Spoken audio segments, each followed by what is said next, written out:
You know, when Igor first called, his intentions was just to be my brother again after 10 years of not talking, which is a long time. You know, Yeah. it's a big gap of our life that unfortunately we didn't spend together, but it was also like a learning experience for both of us, Yeah. man, you know, because now we don't take it for granted, our brotherhood and our family. And I think that's the coolest thing. I know his family, he knows my family, and Yeah. Zion is crazy about Igor's drumming. And And my kids also are crazy about, Max and Gloria and all their cousins.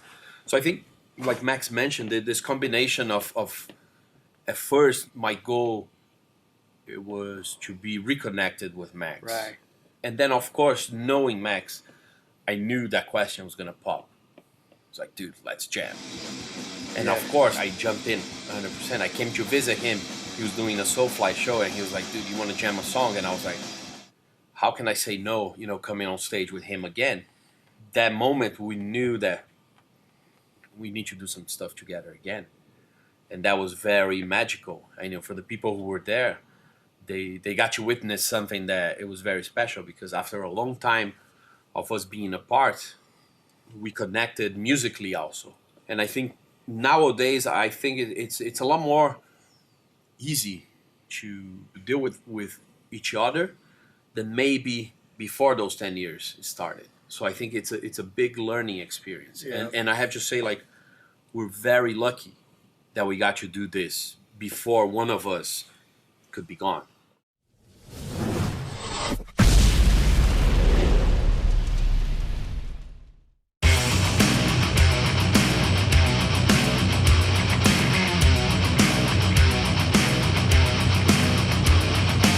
Conspiracy Diaries. Well, my dad died when I was real young. I was 9, you know. But before he died, he played acoustic guitar and he sang Italian songs. And my dad was a serious music lover, man. He had a break every day from his work from 3 to 5. It's kind of like siesta, you know, like they do it in Europe. We had that in Brazil. He would just eat lunch and lay down in the sofa and play music for 2 hours. He had about 1,000 LPs. Most of it was opera. He was a big fan of Italian opera. But he was in with the times. He had a little bit of rock. Years later, after he passed away, I was looking through his collection and I found Black Sabbath 1 and I found Led Zeppelin 4. You know, so it was like, my dad had Black Sabbath. That's pretty crazy to think that, you know. He gave me the DNA of the guitar work, playing guitar. I think he was good at guitar, you know, so I think I got that from him. My mom was a model. She was a Brazilian model before she met my dad in a couple magazines. She was very pretty, you know, and at first she kind of tried to rebel against it, but not in a hardcore way. So, I mean, she tried a little bit. We got kicked out of 3 schools before we just told my mom, like, we're done. We don't want to go to school anymore. We just want to do music. That's how serious we were about music back then. I was like 13 years old, 12 years old. I was dead set on the life of a musician. Like, this is all I want to do. I don't give a fuck. I don't care what it takes. I'm gonna do music. It's what I want to do with my life. The whole experience of growing up in Brazil, like me and Max, it's just a big lesson. You know, we started Sepultura, we were like 13, 14 years old in a town that didn't have no support whatsoever for this kind of music. Like, nobody really cared. Like, we had to really struggle to find some kind of a scene to start doing some gigs. But for a long time, we just played for ourselves, you know, like we were just rehearsing. And then at one point, we got invited to play one show, and then that pretty much set all those people in Belo Horizonte to start to pay attention to what we're doing. But I think it's even to this day, we take a lot of that as a lesson. For example, even like taking the way I played the drums, the same way I started. You know, every hit counts. And that comes from struggling with different equipment and having like horrible drum sets where if you didn't play loud enough, you couldn't hear anything. So all those things, I think, they were at the end, they really help you to push forward as a musician, all those struggling moments.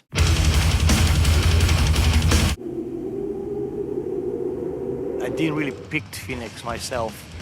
It was the place where a lot of the Sepultura tours ended in like 89, 90, especially after Gloria started working with us. And the soundman, Nino, was from here. Goody, my guitar tech, was from here. And Gloria lived here. And I remember the end of the tours, we always kind of stay here and then spend like 2 weeks here before going back to Brazil.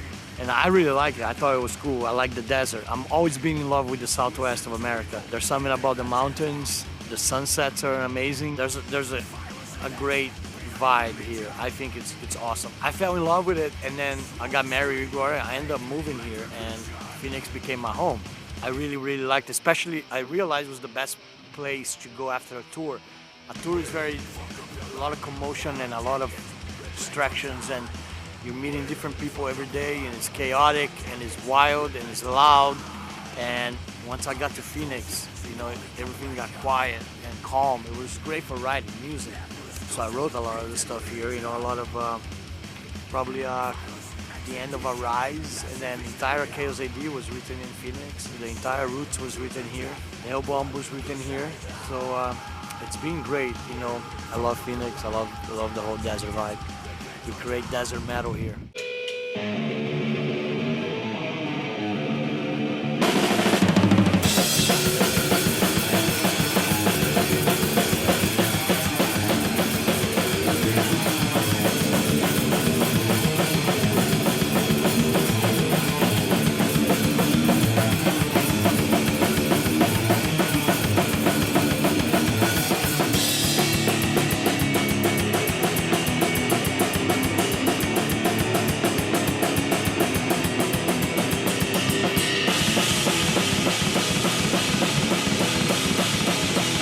I found this spot when I was doing the vocals for the Ice-T record. I thought it was a great studio. It's got a great vibe. It's a big room. I love the room, and I think it's also cool because it's almost like we are in a different planet. Like being in the middle of the desert. But underground. There's nothing around here, and it's like a bunker in the middle of the desert. So it is a trippy place. We come here and then focus, and that's what it's about. Maybe if we were in New York or LA, it would be a lot of distractions. Yeah. Get the cat by the neck and fucking strangle the fucker out. It's definitely an important time, you know, we are living in a crazy time. That has always affected music in many ways. A lot of my old stuff has always been influenced by world events. If you look back at stuff like Chaos AD is very political. And we were writing songs like Territory. It feels like right now it's really, we're at the edge again. You know, it's like a lot of uncertainty, a lot of fear in the air, disappointment, a lot of negativity. And music's always been good for that, to translate those feelings into, especially metal, you know, something that's heavy and powerful. So I think the record will have some political stuff, and then some stuff like mythology, and that's stuff I always like that goes good with metal, you know, and when you put it into songs, translates really good and creates a really good atmosphere. This record has the most fast stuff people haven't heard in a long time, especially with me and you. I think it's even more than Pandemonium. It's a very direct album. That's no pretense to try to do anything else but a good solid metal record.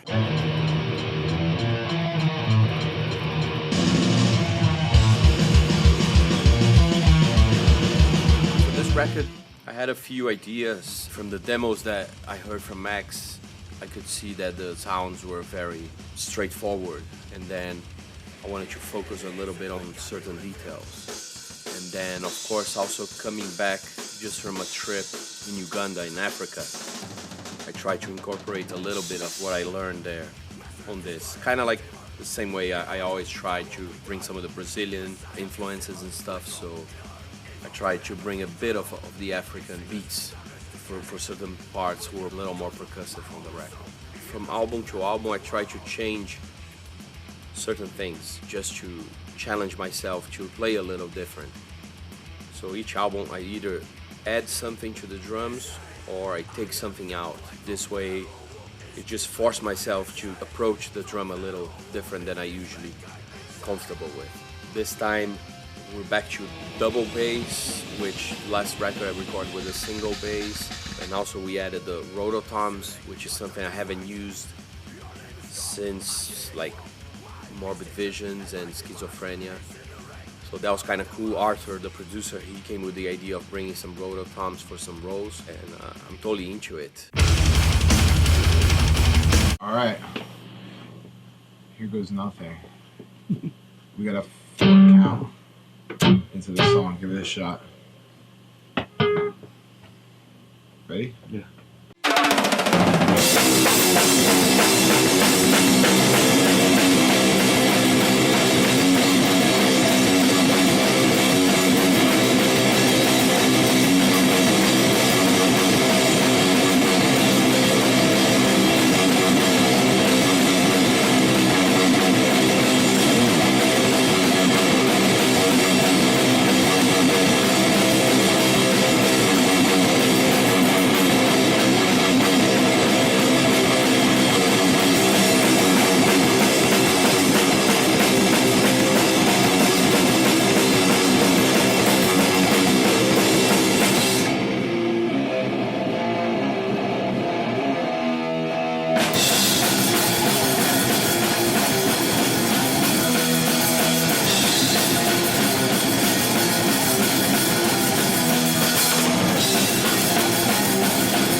Everyone's pretty much on the same level. Even though in my eyes those guys are gods, we're all working together. They respect my ideas.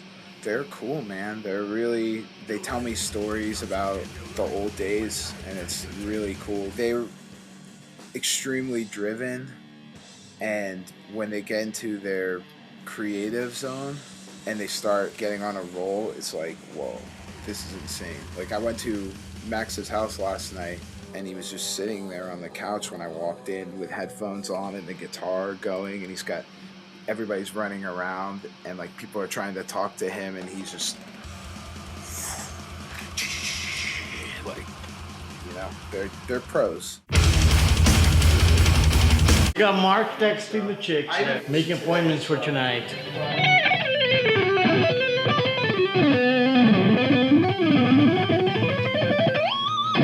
And I don't tell girls I play guitar. That's a complete turnoff nowadays for women.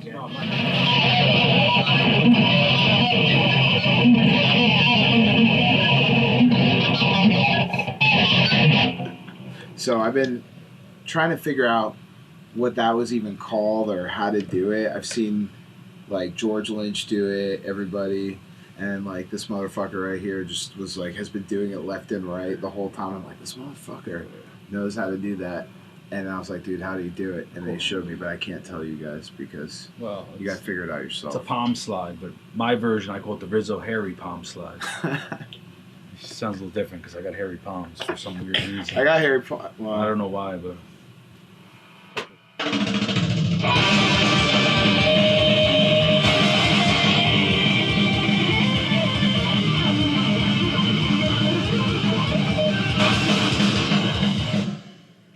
Ready? Yep. Here we go.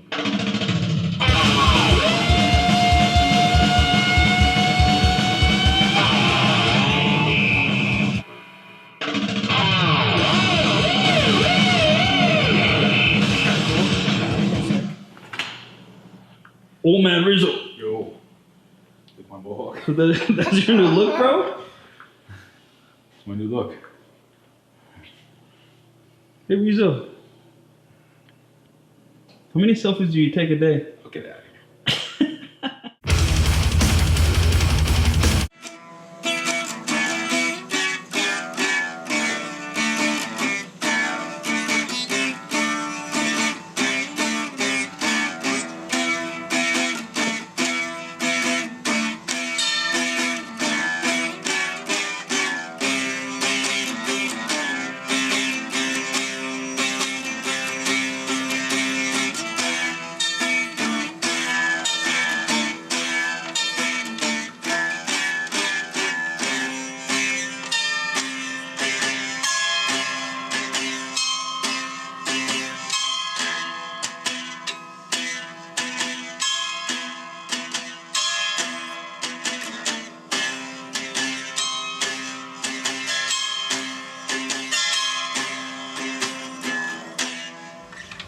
Yes, so this is the famous sitar. It's an electric sitar made by Jerry Jones Guitars. This is a present Gloria got it for me. I think was right when I finished the Roots record. I think we were in New York touring. It's so kick-ass, man. I use this thing on every Soulfly record, especially all the instrumental. I'm using on this new Cavalera in a couple little spots. It's great. I love this thing. And yeah, man, you know, Gloria is a very special person. Very, very special, you know, in my life. She just knows the things to get me motivated and really appreciates the artist in me. I couldn't have asked for a better partner and companion and manager and all the sacrifice that she does. I think a lot of times she doesn't get the credit she deserves. Without her, I wouldn't be here. I wouldn't be what I am today, man, you know, like, you know, I'd probably be dead on the ditch, dead with drugs and alcohol or something, you know. She'd really save me from all that. We have a very special, great connection. We work great together. She means a lot. Nobody spent the time that she spent on my career. Is amazing. Working sometimes at 3 in the morning and above and beyond the call of duty, and she gives me like stuff like, you know, this gift, like this guitar just like helps make me a better musician. The music itself is awesome. I'm very proud of the Cavalera work. First record was insane. We had Joe from Gojira playing bass, and that was so cool, man. You know, I love Joe's work on Gojira. I think it's great, and he was a lot of fun on that on that recording. And I remember when we first cut Sanctuary.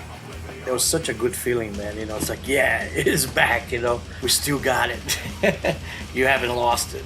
That magic touch is still there. And then we did Blunt Force Trauma, which for me is another really great record, especially the Warlord. I love Warlord. And then Pandemonium was like the idea to do everything underground, record it underground. Sounds kind of crappy, but it's on purpose. And that ends up being like people like Jello Biafra's favorite Cavalera record. And also